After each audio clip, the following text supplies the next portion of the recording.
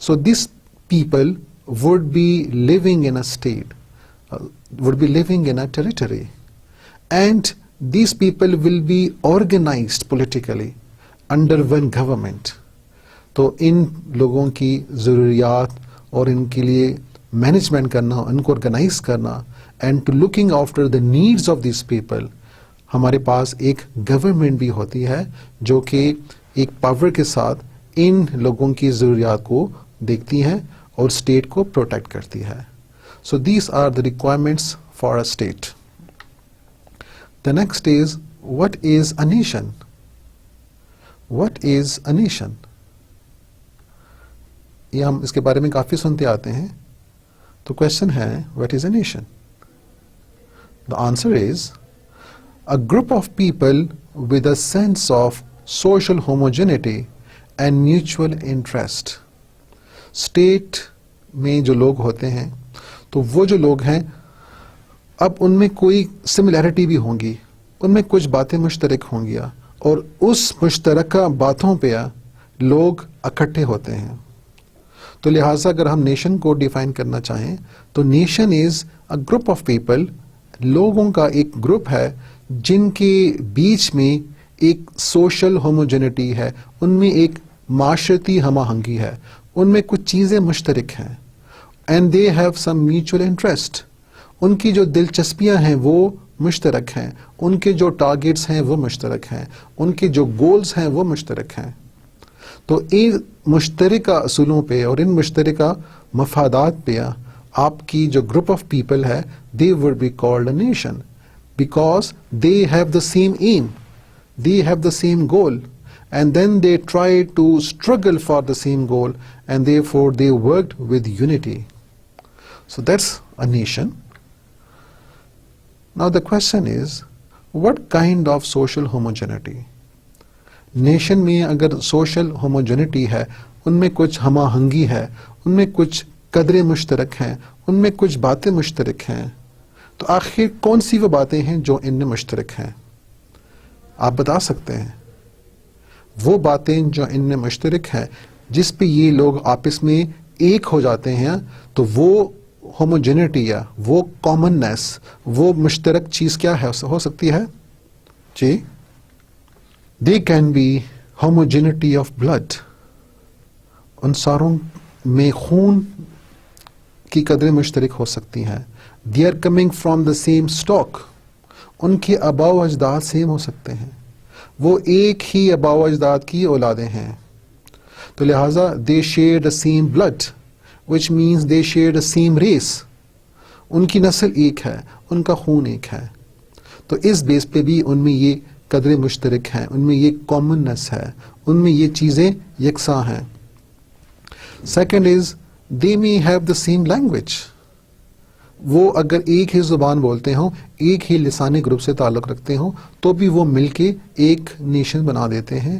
اور اسی کے ساتھ اگر ان کا کلچر سیم ہو, اگر ان کا وے آف لیونگ سیم ہو, اگر ان کے ٹریڈیشن سیم ہو, اگر ان کا بلیف سیم ہو, تو ان چیزوں پہ بھی اگر یہ کامن ہے تو group of people will get united and they will form a stronger group, and therefore we will call that group as a nation.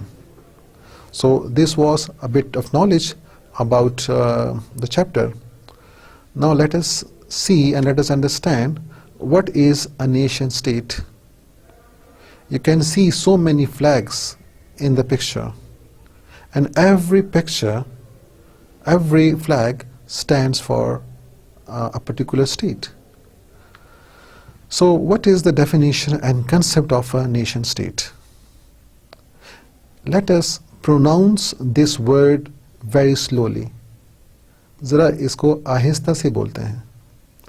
Nation state. Nation state, which means nation, a group of people, state, living in a territory. So can we define nation state as a nation which is living in a state? Yes. A nation living in a state is called a nation state. So a nation possessing a particular state. And similarly, you can also say a state with a particular nation. ایک ایسی ریاست جس میں ایک خاص قوم رہتی ہو, جس میں ایک خاص گروپ آف پیپل رہتے ہوں, جن میں کچھ قدریں مشترک ہیں, جس میں کچھ کامننس ہے, تو ایسا اسٹیٹ آپ کو نیشن اسٹیٹ کہلائے گا. اب ضروری نہیں ہے کہ وہاں پہ صرف ایک ہی قوم رہتی ہو, لیکن ایک ڈومیننٹ گروپ رہ رہا ہو جس کی وجہ سے اس اسٹیٹ کی پہچان ہے. اس کو مزید جانتے ہیں. The world has a larger population. ہمیں پتا ہے دنیا کی آبادی کافی زیادہ ہے. کیا یہ جو آبادی ہے, کیا یہ ساری یکساں ہیں؟ کیا یہ ساری سیم ہے؟ کیا یہ سارے ایک ہی زبان بولتے ہیں؟ کیا ساروں کا رنگ ایک جیسا ہے؟ کیا ساروں کا خون ایک جیسا ہے؟ ویسے تو ہم سارے ایک ہی ماں باپ کی اولاد ہیں, لیکن اس کے بعد ڈویژنز ہو گئی ہیں. تو وہ جو ڈویژنز ہیں وہ کس بیس پہ ہیں؟ ریس ہے, بلڈ ہے, کلچر ہے, اور بھی کافی فیکٹرز ہیں. So the world is divided into groups. The population of the world is divided into groups. اور یہ جو گروپس ہیں, یہ کون سی قسم کے گروپس ہیں؟ What kind of groups are there? In groups کا بیس کیا ہے؟ کس بنیاد پہ یہ گروپس بنتے ہیں؟ جی سوچیں اس کے اوپر. کس بنیاد پہ یہ گروپس بنتے ہیں؟ جب دنیا کی اتنی بڑی آبادی ہے لیکن تمام آبادی یکساں نہیں ہے, ان میں ڈفرینس ہے, ان میں فرق ہے, تو ان افراق I would like to omit the last sentence. تو ان گروپس میں ایک ڈفرینس ہے. اب یہ جو آپ کے گروپس بنتے ہیں تو یہ کون سی بیس پہ بنتے ہیں؟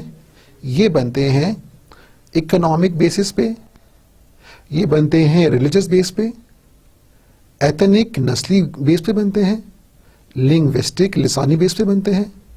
تو اس طرح یہ مختلف قسم کے کیٹیگریز ہیں جن کے اوپر گروپس بنتے ہیں. اب ان گروپس میں سب سے مضبوط گروپ کون سی بیس پہ بنتا ہے؟ آخر وہ کون سی بنیاد ہے جس پہ سب سے مضبوط گروپ بن سکتا ہے؟ کیا وہ اکنامک بیس پہ بن سکتا ہے؟ کیا وہ ریلیجس پہ بن سکتا ہے؟ کیا وہ ایتھنک ہے؟ کیا وہ لنگوسٹک ہے؟ اور اس طرح کافی گروپس ہیں. تو عموماً ایتھنک اور لنگوسٹک گروپس زیادہ ڈومیننٹ ہے, زیادہ طاقتور ہے. Remember we are talking in terms of western concept. ہم مغرب کی جو سوچ ہے اس پہ بات کر رہے ہیں کہ ان کے مطابق جو سب سے اسٹرانگ گروپ بنتا ہے وہ ایتھنک اور لنگوسٹک بیسس پہ بنتا ہے. حالانکہ ہمارے ہاں اسلام میں زیادہ مضبوط گروپ مذہب کی بنیاد پہ بنتا ہے, لیکن اب ہم چونکہ ویسٹرن پوائنٹ آف ویو سے اس کو ڈسکس کر رہے ہیں تو لہٰذا we will keep that point into concentration, اور ہم اس کی طرف بعد میں آتے ہیں. تو جو سب سے مضبوط گروپ بنتا ہے وہ ایتھنک اور لنگوسٹک بنیادوں پہ بنتا ہے, آپ کی نسل اور آپ کی لسانی بنیادوں پہ بنتا ہے. And this help in forming a stronger group. اور یہ جو گروپ بن جاتا ہے اسے ہم نیشن کہتے ہیں. تو لہٰذا جو ورلڈ ہے it is divided into different groups, and those groups are divided in on the basis of various concepts, and these groups mostly are divided on the basis of culture, same culture or same language or same blood. same race, ethnic. تو ان بنیادوں پہ جو group بنتا ہے nation, and then that nation, that group which is formed on the basis of blood, culture or language, then this group always try to get a state. اس group کا مقصد کیا ہے؟ اس گروپ کا مقصد یہ ہے کہ یہ اپنے لیے ایک ریاست بنائے, اپنے لیے ایک ریاست حاصل کرے, ایک آزاد ریاست جہاں پہ یہ گروپ اپنی پروٹیکشن کر سکیں, اپنے کلچر کو, اپنے لینگویج کو اور اپنی جو ان کے مشترکہ مفادات ہیں ان کو پروموٹ کر سکیں. تو گروپ یہ جو نیشن بنا دیتی ہے, so that nation group tries to achieve a state. They like to get a state. جس طرح ہم انڈیویجول سطح پہ, انفرادی سطح پہ ہم چاہتے ہیں کہ ہمارا ایک گھر ہو اور ہم اس گھر کو حاصل کرنے کے لیے کوشش کرتے ہیں تاکہ وہاں پہ ہماری فیملی بنے. تو جو فیملی ہے, فیملی اپنے لیے ایک ہاؤس, ایک ہوم بنانے کی کوشش کرتی ہیں, یہ ان کا گول ہے.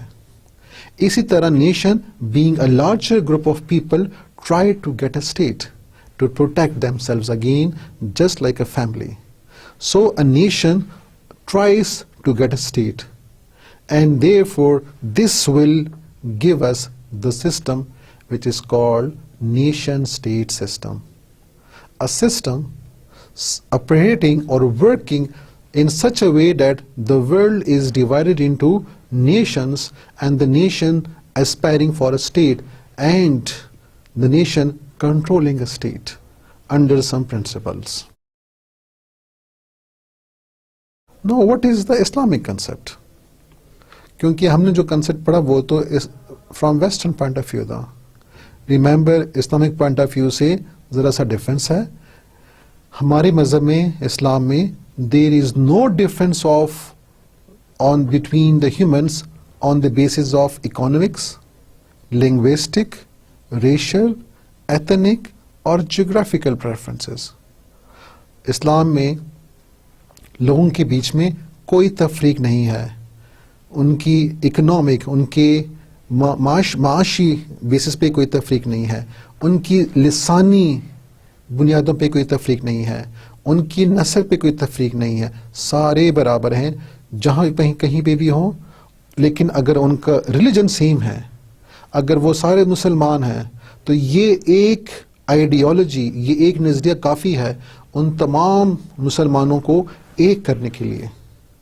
سو ان اسلام we share the common ideology which is the most stronger force, جو سب سے زیادہ اسٹرانگر ایلیمنٹ ہے, جو سارے مسلمانوں کو ایک کر دیتا ہے, چاہے وہ کہاں پہ بھی ہوں, لیکن ان کو وہ ایک کر دیتا ہے, ان کو قوم نہیں بناتا.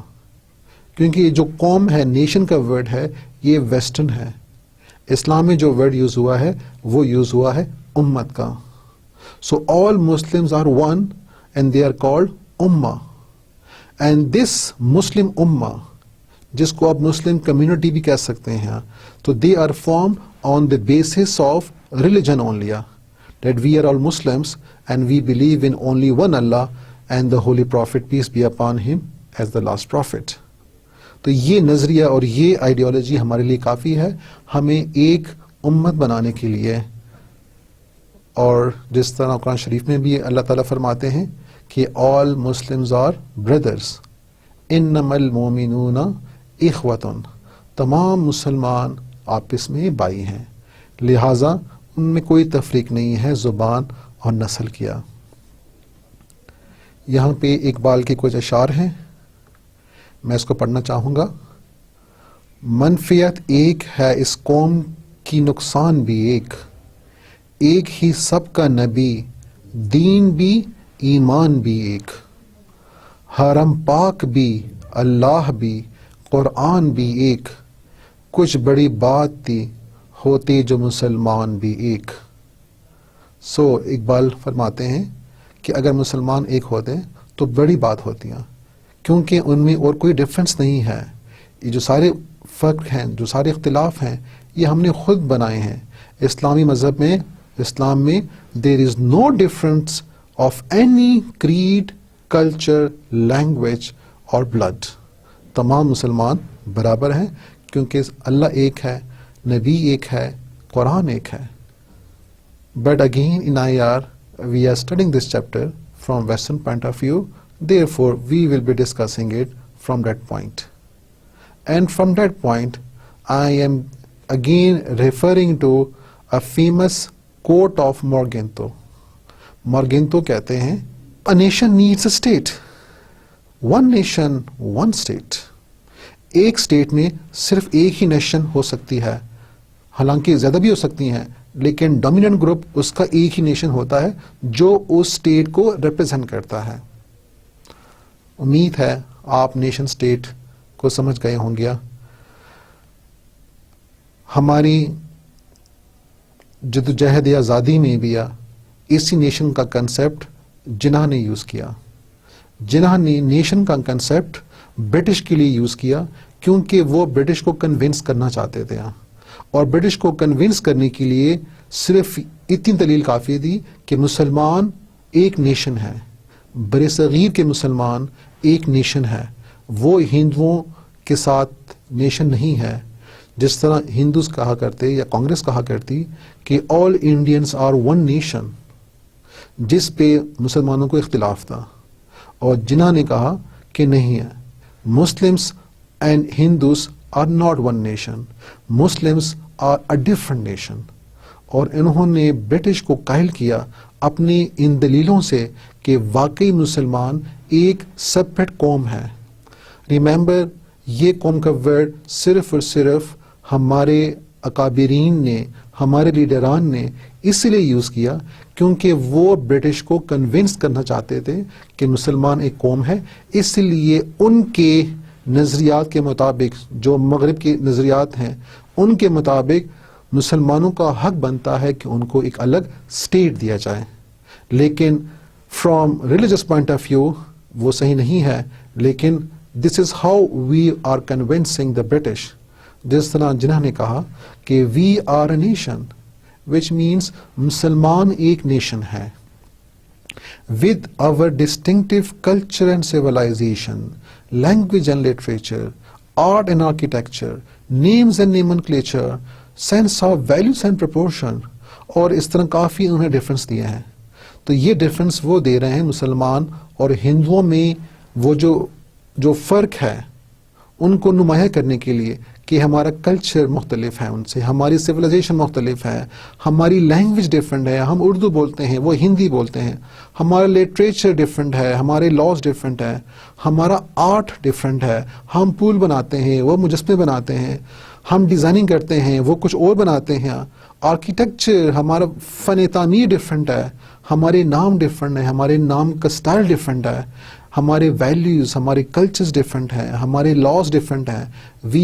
وی فالو شریعت, وی ہیو محمدن لا. ان کے اپنے لاز ہیں, ان کے ویڈاس ہیں, ان کے اپنے کوڈز ہیں, ان میں تفریق ہے. ہم سارے ایک ہیں, we are believe in equality. ہمارے کیلنڈر ڈفرینٹ ہے, ہماری ہسٹری ڈفرینٹ ہے, ہمارے سوچنے کے طریقے ڈفرینٹ ہیں. تو اگر دو قوموں میں اتنے ڈفرینسز ہیں, اگر دو گروپس میں اتنا ڈفرینس ہے, this means Muslims are a different nation, and therefore according to Morgenthau they need a state.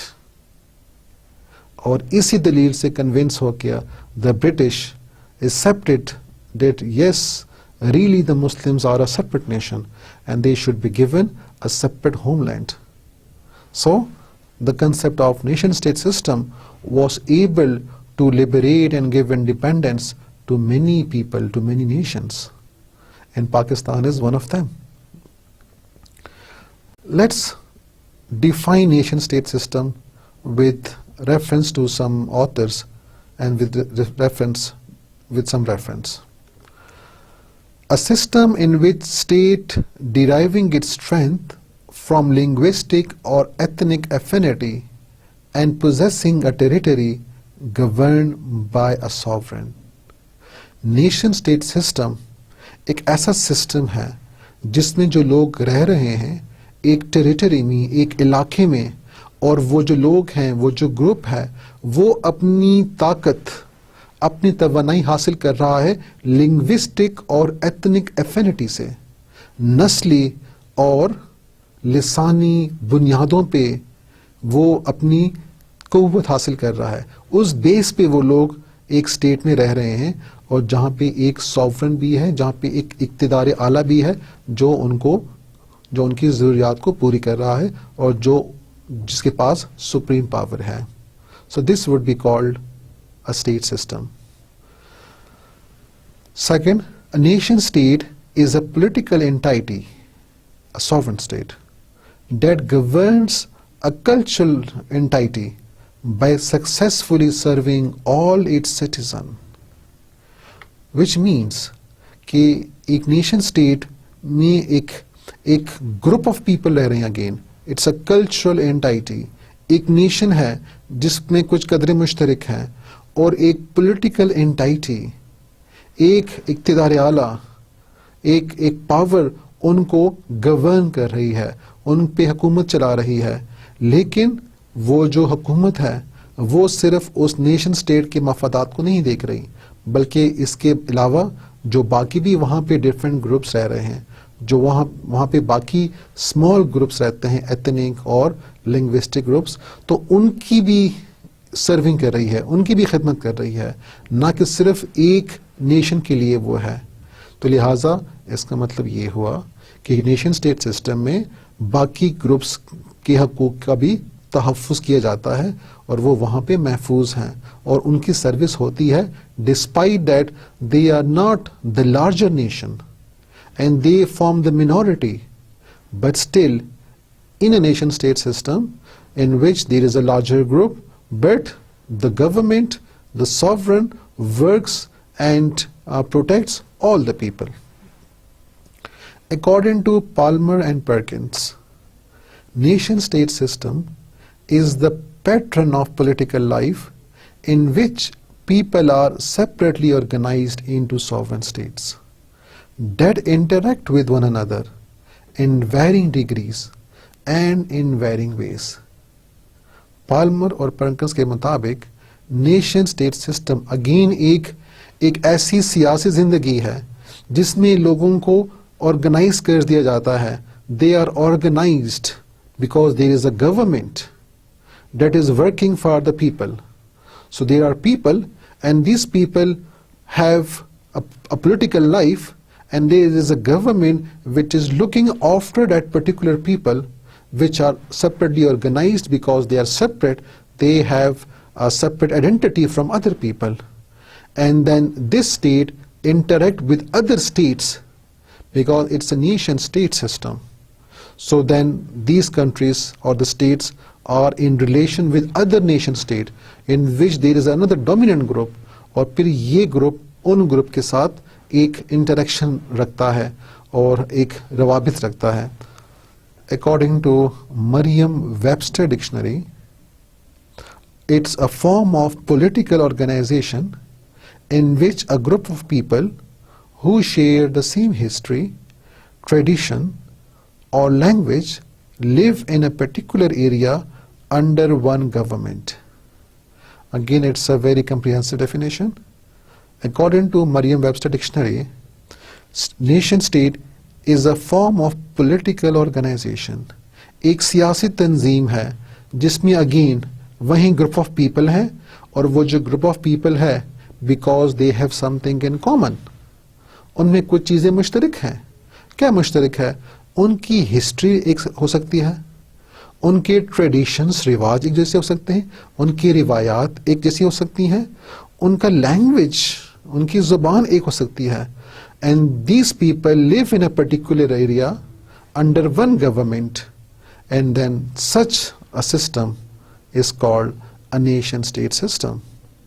Because again, if we conclude and if we can just say in a simpler term, تو nation state system میں ایک ایسا system of states ہے، ایک ایسے system ہے جس میں مختلف states ہیں. ہر ایک اسٹیٹ میں ایک نیشن ڈومیننٹ ہے، ایک ایسا گروپ ڈومیننٹ ہے جن میں آپس میں کچھ قدریں مشترک ہیں، ہسٹری کی بیس پہ، لینگویج کی بیس پہ، بلڈ کی بیس پہ، لینگویج کی بیس پہ. And that nation works under government, forms a state system, forms a nation state, and then the set of such systems makes a nation state system. Hope you have understand the definition and the concept of nation state system. Next, we move towards the origin of nation state system. آخر اس کا وجود کیسے آیا؟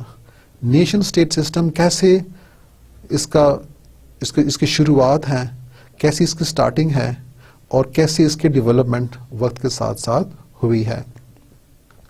Remember, nation state system کو trace کیا جاتا ہے دا year 1648. Year 1648. یہ سال ہم پہلے بھی ڈسکس کر چکے ہیں ان مائی پریویس لیکچر، جس میں 1648 ٹو 1945 میں نے ایک بات کی تھی. کیا آپ اس بات کو یاد کر سکتے ہیں کہ 1648 سے 1945 تک کچھ ہوا ہے؟ وہ کیا ہوا ہے؟ The world was a multipolar. It was a multipolar system. ایک ایسا ڈیوریشن ہے جس میں دنیا میں کافی پاورز ایگزسٹ کرتے رہے ہیں، لیکن آفٹر ورلڈ وار 2 یہ جو بہت سے پاورز ہیں جو کہ یورپین پاورز دیا، یہ پھر ختم ہو گئے یا ان کی پاورز کم ہو گئی، اور 45 کے بعد we have the bipolar system جو کہ کچھ عرصے تک چلتا رہا، اور اس کے بعد again there is a change in the bipolar world as well, جس کو ہم بعد میں ڈسکس کریں گے. سو 1648 سے نیشن اسٹیٹ سسٹم کی ابتدا ہوتی ہے، یہاں سے اس کی شروعات ہوتی ہے. آخر کیا ہوا 1648 میں؟ کیوں یہ اتنا اہم ہے؟ اس کے لیے ہمیں سمجھنا ہوگا پیس آف ویسٹ فیلیا، جس کا دوسرا نام ٹریٹی آف ویسٹ فیلیا بھی ہے.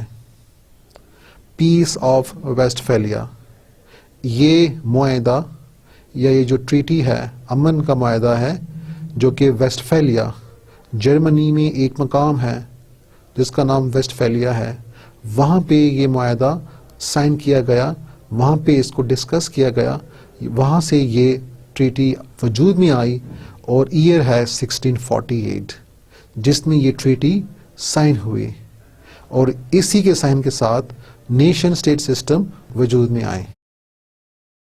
یہ جو معاہدہ ہے ٹریٹی آف ویسٹ فیلیا یا پیس آف ویسٹ فیلیا، دس ٹریٹی اور پیس ہیپنڈ آفٹر 30 ایئر وار.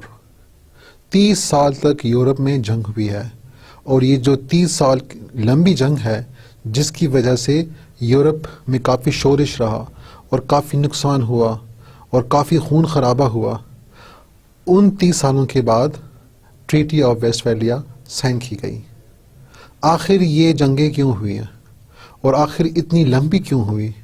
اس لیے کہ اس میں یورپ کے بہت سے کنٹریز انوالو تھے، اس میں بہت سے پرنسز انوالو تھے، کافی بڑے ایریا پہ یہ جنگیں لڑی گئی، اور ان کا جو ریزن ہے کہ why these wars were fought, why we have 30 years war, because firstly there were rivalries between different dynasties. جو different dynasties ہیں تو they were struggling for power. وہ طاقت کے حصول کے لیے جو مختلف شاہی خاندان تھے، وہ اپنی طاقت کو بڑھانے کے لیے وہ کافی ایک ایمبیشنس پالیسی انہوں نے اپنائے ہوئے تھے. They wanted to cover more land, they want to occupy more land, and therefore they would ultimately be in conflict with another state. So there was rivalry between princes.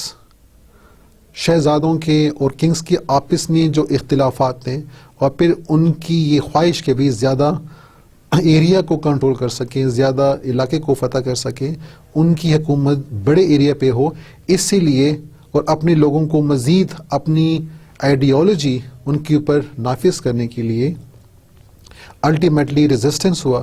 جس کی وجہ سے یہ جنگیں شروع ہوئیں. یہ جنگیں فرانس، اسپین اور جرمنی میں موسٹلی ان علاقوں میں لڑی گئیں.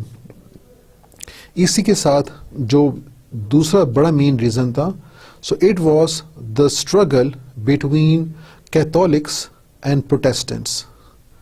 Catholics and Protestants. آخر کیتھولکس اور پروٹیسٹنٹس کون ہے؟ کیتھولک قدیم مکتبہ فکر ہے عیسائیوں کا. It is the older school of thought. اور ان میں اس وقت کے زمانے میں جو چرچ ہوا کرتا، specially the church in the Roman empire, جن کا سربراہ پوپ کہلاتا، تو the pope was all in all. Church کے پاس کافی پاورز تھیں اور وہ رسپانسبل تھا for religious duties and beliefs. So the church would control all these people and their beliefs, and they will not allow anything which is against the teaching of church. اگر کہیں پہ بھی ان کے علم میں یہ بات آتی کہ کہیں پہ کوئی بات یا کوئی فلسفی چرچ کی ٹیچنگز کے خلاف ہے، تو وہ ان بندوں کو اور ان افراد کو کافی سخت سزائیں دیتی ہے، ان کو آگ میں جلا دیتے ہیں. سو چرچ کے مظالم کافی زیادہ ہو گئے تھے اور اسی لیے چرچ اپنی مفادات کا بھی تحفظ کر رہا تھا. ان چرچ کی مظالم سے بچنے کے لیے کچھ لوگوں نے یہ فیل کیا کہ چرچ میں کچھ ریفارمیشنز ہونی چاہیے. اسی ریفارمیشنز، اسی اصلاحات کو انٹروڈیوس کرنے کے لیے جو گروپ بنا اسے کہتے ہیں Protestants. So the Protestants were struggling to bring reforms in the Catholic church, تاکہ ان کی یہ جو پاورز ہیں ان کو کم کیا جائے اور ان کے جو غلط اقدامات ہیں اور جو غلط فیصلے ہیں ان کو ختم کیا جائے، تاکہ دنیا میں انڈیویجول آزادی ہو اور ساتھ میں جو چیزیں صحیح ہیں تو ان کو صحیح طریقے سے فالو کیا جائے. So there was a war between Catholics and the Protestants, and these Protestants and Catholics were fighting in different areas and in different regions which were spreading over the whole Europe. جس کی وجہ سے یہ جنگیں کافی علاقے میں پھیل گئیں اور ان کا عرصہ بھی کافی زیادہ ہوا. یہ کچھ images ہیں about the 30 years war, and you can see that the images basically depict کہ کافی ہولناک تباہی ان وار کی وجہ سے آئی ہے اور کافی terrible, very dangerous war they were. Now the question is that did states existed before 1648? کیا states 1648 سے پہلے وجود میں نہ تھے؟ اب یہ بڑا انٹرسٹنگ کویشچن ہے کہ بھئی ایک علاقہ بھی ہے، اس میں ایک پاورفل گروپ بھی موجود ہے، ایک نیشن بھی موجود ہے، وہاں پہ گورنمنٹ بھی موجود ہے، تو کیا اس کو نیشن سٹیٹ نہیں کہا جا سکتا؟ کیا 1648 سے پہلے نیشن سٹیٹ وجود میں نہیں تھے؟ تو سٹیٹ تھیوری کی روح سے according to what constitute a state, ایک اسٹیٹ کے لیے لازمی شرط یہ ہے کہ وہاں پہ اقتدار اعلیٰ موجود ہو، کہ وہاں پہ ایک سپریم پاور موجود ہو. ٹھیک ہے 1648 سے پہلے اسٹیٹس تو آپ نہیں کہہ سکتے، آپ یہ کہہ دیں کہ علاقے موجود تھے جہاں پہ there was a dominant group, there was a government, but they were not to be called a state. State کی ڈیفینیشن سے وہ اسٹیٹ نہیں تھے، اسی لیے کہ ان میں اقتدار اعلیٰ کا فقدان تھا. There was no sovereignty in those states. آخر سوورینٹی کیوں نہیں تھی؟ اسی لیے کہ یہ جو اسٹیٹس تھے they were under under government and under authority which was living in under area.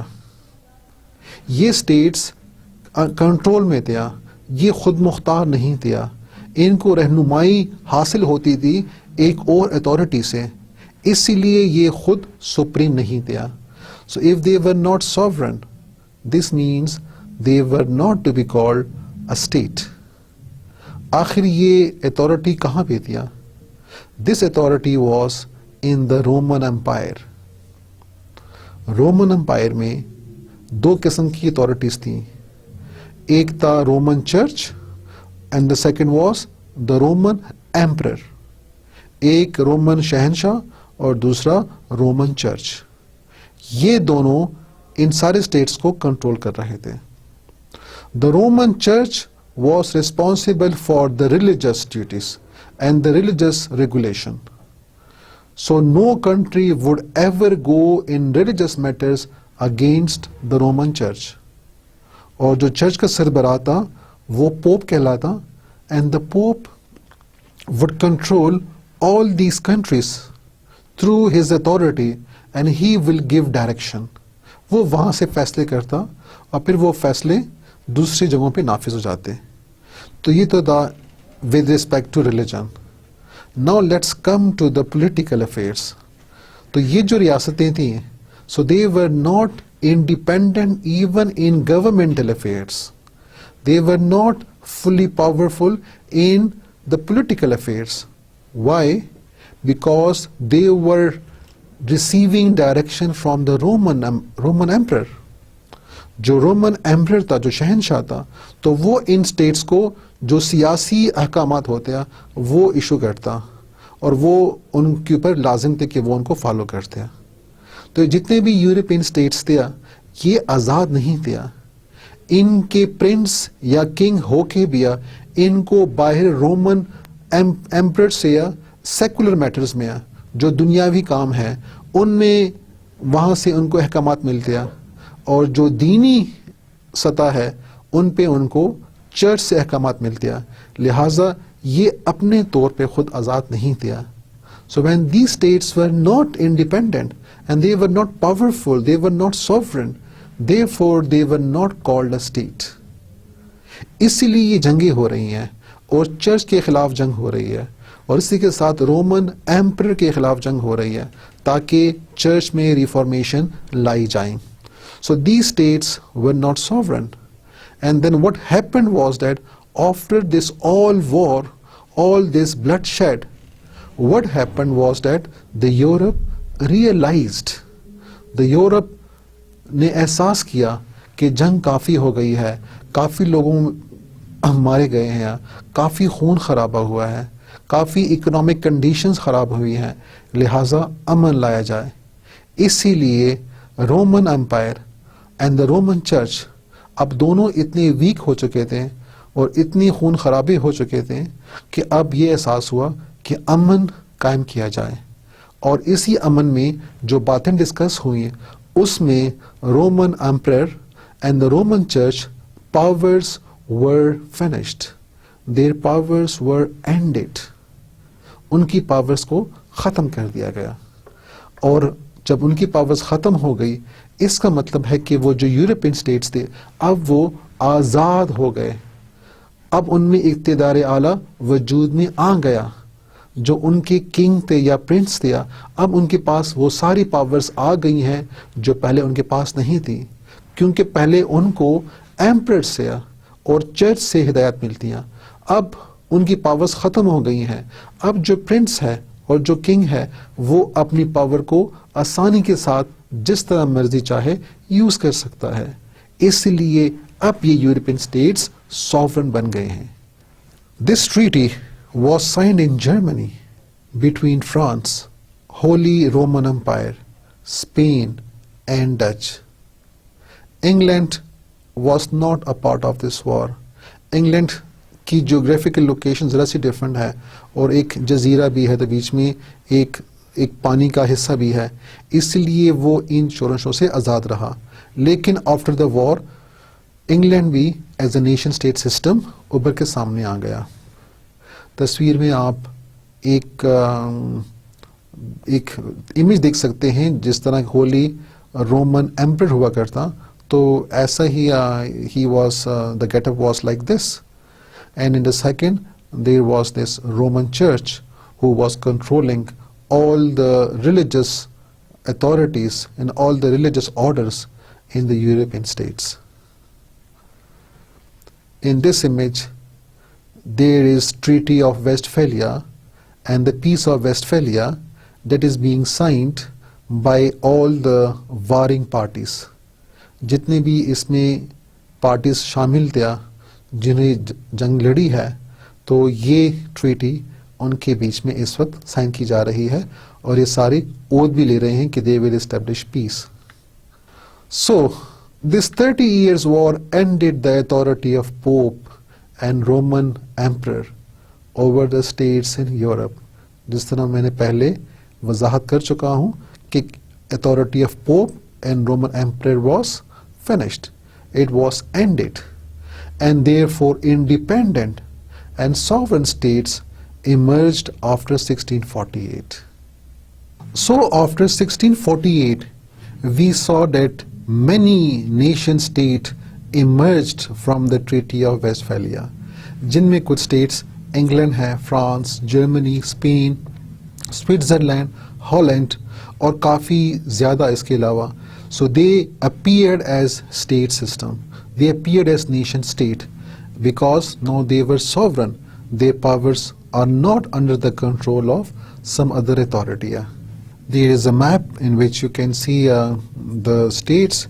You can see France, you can see Germany, England is on one side, then you have Switzerland, you have Austria, you have Italy, and these were the states, and Holland as well. So these were the states that appeared as nation state. What are the achievements of Westphalia peace? Westphalia is very important event. It has far-reaching effects. What is the importance of Westphalia? Number one, recognition of sovereignty of each state. ہر ایک state میں sovereignty established ہو گیا اور ہر ایک state میں ایک supreme power وجود میں آ گئی جو کہ کنگ یا پرنس کے پاس چلا گیا. No state must interfere in the affairs of another state. ایک اسٹیٹ دوسرے کے انٹرنل افیئرس میں، اس کے اندرونی معاملات میں مداخلت نہیں کرے گا. ویسٹ فیلیا میں یہ بات بھی تسلیم کی گئی. The king has the full right to rule his territory without any interference and can determine his own religion. ایک کنگ یا پرنس جس طرح چاہے اپنے علاقے کو کنٹرول کرے، جس طرح چاہے اس کو چلائے، کیونکہ اب وہ اقتدار اعلیٰ بن چکا ہے، اب اس کے پاس ساری پاورز آ گئی ہیں، اور وہ اپنے لوگوں کے مذہب کا تعین بھی کر سکتا ہے اور کوئی بھی مذہب کو اختیار کر سکتا ہے، جبکہ پہلے he used to be a Roman Catholic. Every state should be considered independent from other and must be seen as equal to other state. کافی اہم بات ہے کہ ہر ایک اسٹیٹ کو تسلیم کیا گیا کہ سارے اسٹیٹس ایکول ہیں. So they are equal, they have legal equality, and there is no difference between larger or smaller. So all the states would be treated as legally equal. It ended the power of the Pope. It also ended the feudalism. جو جاگیردارانہ نظام ہے وہ ختم ہوا, and all the powers shifted to king. And with that, urbanization started. Because there was no feudalism now. اب اگر آپ کے دیہی علاقوں میں فیوڈلزم ختم ہو گیا ہے، اب وہاں پہ فیوڈلز نہیں رہے، تو لوگوں کے پاس جابس تو نہیں رہی. Now who will they work for? Therefore, in order to get jobs, the people start moving towards urban areas, and therefore urbanization started, and as a result they got jobs and they settled in cities. The cities developed, and along with it industries developed, and the Europeans saw industrial revolution. So Westphalia has a very far-reaching effects. Now let's see what is the development of nation-state system. How nation-state system developed through the different ages. Nation-state system developed with the passage of time. Various elements and events have developed and strengthened the nation-state system. Some of the events are mentioned.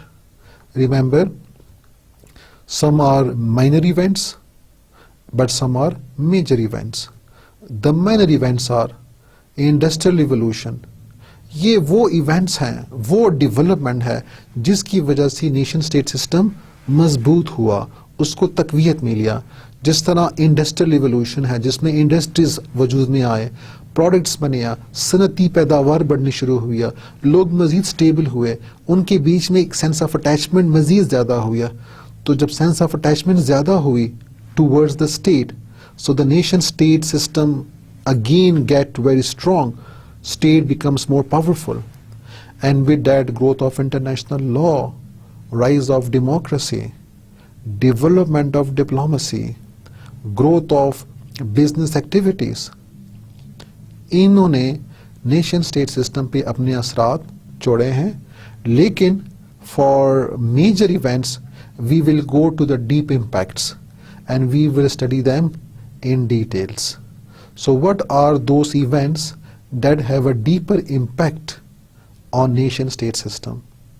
تو nation state system کو جو گہرے اثرات جس پہ آئے ہیں, جن ایلیمنٹ کی وجہ سے آئے ہیں, ان میں آتا ہے rise of nationalism, second military movement and warfare, third rise of ideology, fourth extension of nation state system to non-European states. یہ چار وہ ایلیمنٹس ہیں جنہوں نے نیشن اسٹیٹ سسٹم کو کافی گہرے طریقے سے متاثر کیا.